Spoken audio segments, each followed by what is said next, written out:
it's David here from Beyond the Kingdoms, and it's Friday, so you know what that means. Time to look at some new delicious snacks and treats now available around the parks at Disney. Today, I'm going to share with you my review of some special holiday treats around Animal Kingdom as part of the new winter festival going on at the park. There may not be as many yummy treats at this park in comparison to others, but there's some great gems if you know where to look.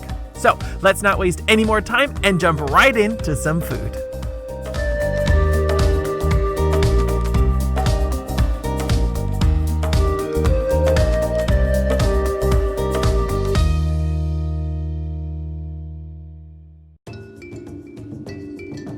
Today, I'm going to simply tour the park clockwise, and we're going to start the tour over in Pandora, because over at Satu'li Canteen, we have a delicious new dessert.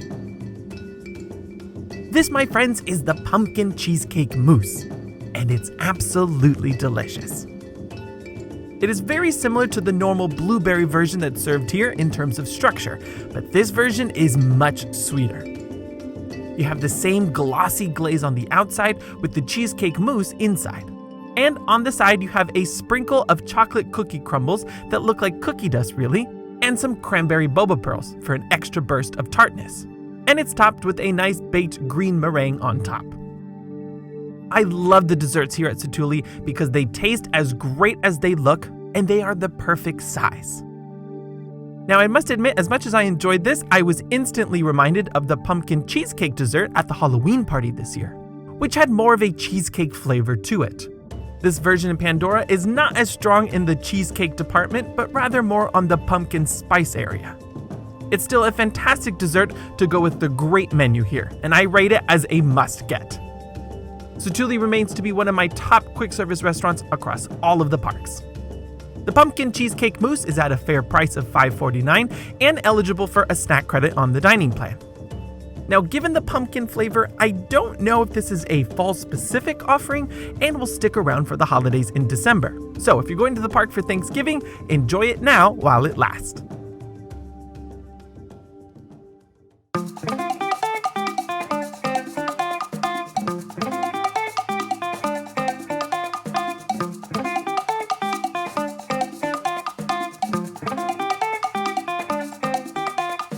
Next, we're going to travel to the village of Harambe in Africa, to one of my favorite places to grab a drink, the Dowel Bar.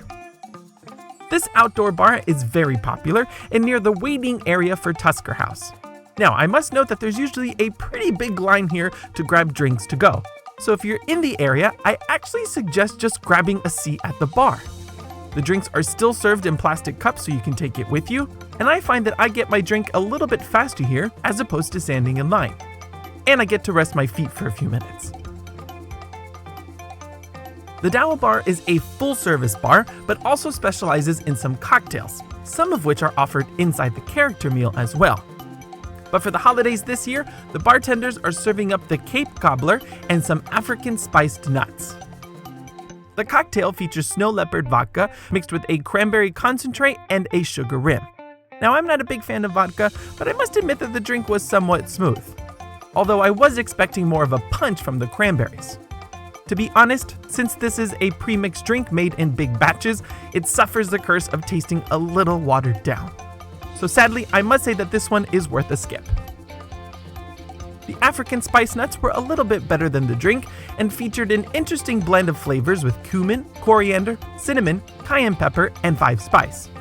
It veers closer to a flavorful spice as opposed to heat, but will leave a mess on your fingers. But if you are curious, this one's priced at $5.99 and surprisingly not eligible for a snack credit. If you ask me, get yourself your favorite mixed drink at the Dawa Bar and just get the cinnamon glazed pecans or almonds over at Mahindi. It's just across the way and a much better choice in my opinion.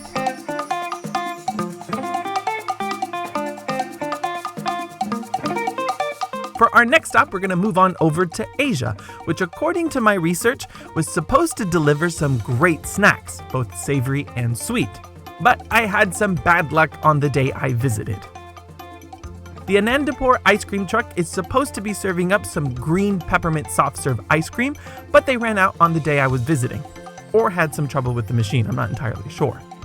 Now, I have had peppermint ice cream at Disney before, and they're usually really good, so if you have better luck than me, I say give it a try.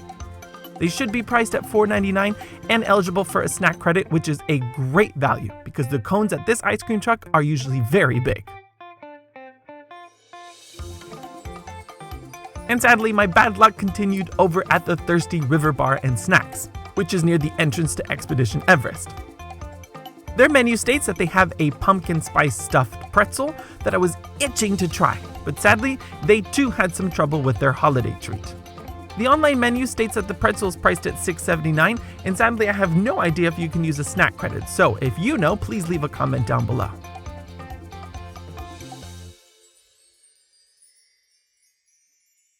But thankfully, things improved greatly while touring Dinoland, where there's a significant amount of holiday sweet treats. Over at Dino Diner, which is a very small and unassuming snack stand in Chester and Hester's Dinorama, you'll find the Peppermint Bark Churro. I know, it sounds very strange, and I too wasn't entirely sure what I was going to get. This is essentially a very long traditional churro, well over a foot long actually, and dipped in melted chocolate and crushed peppermint candy. To avoid disaster, the cast members do serve this with an additional bowl on the side with some more chocolate and peppermint toppings, which you can dip into as you work down the churro. Now, I will have to confess that this one is a little strange. You've got a bit of a sticky texture from the candy mixed in with the churro, which may feel a little chewy on the teeth. But I personally really enjoyed it, mainly because it was something different that I've never seen before. But I'm not sure if everyone's gonna love it.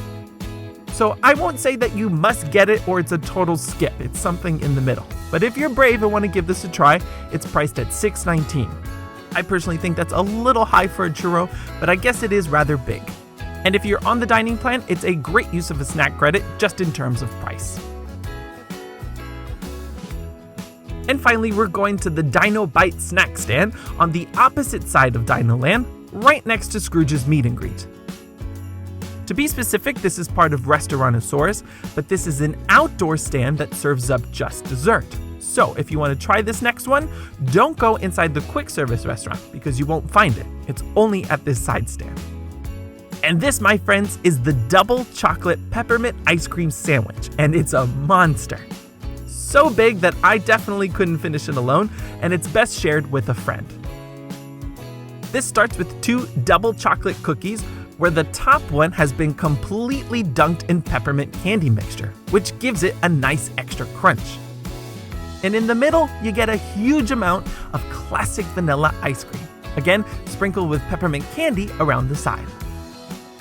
The reason I love this one so much is that the ice cream is just plain vanilla. If the ice cream was peppermint and still had all of the candy toppings, it would just be too much and probably taste just like toothpaste. The vanilla brings balance, and it's delicious. The double chocolate peppermint ice cream sandwich is a must-get and perhaps the best dessert I tried at the park this year for the holidays. It's at a great price of $6.99 given the very large size, and also eligible for a snack credit.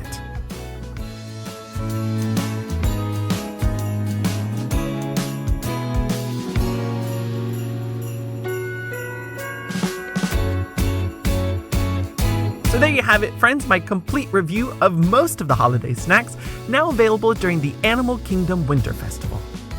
To be honest, this was one of the few times where nearly everything I tried was rather good. The only downer really was the drink in Africa and the fact that I didn't get to try some of those treats in Asia. But my sources tell me that both of those are very good. So if you're looking to try something festive while visiting this park, there's plenty to choose from. And speaking of food, stay tuned to this week's Sunday Main Show with a full guide to this year's Festival of the Holidays at Epcot, which is filled with tons of festive food, but that will definitely have to do it for today. And until next time, thank you so much for watching, and remember, if you can dream it, you can do it.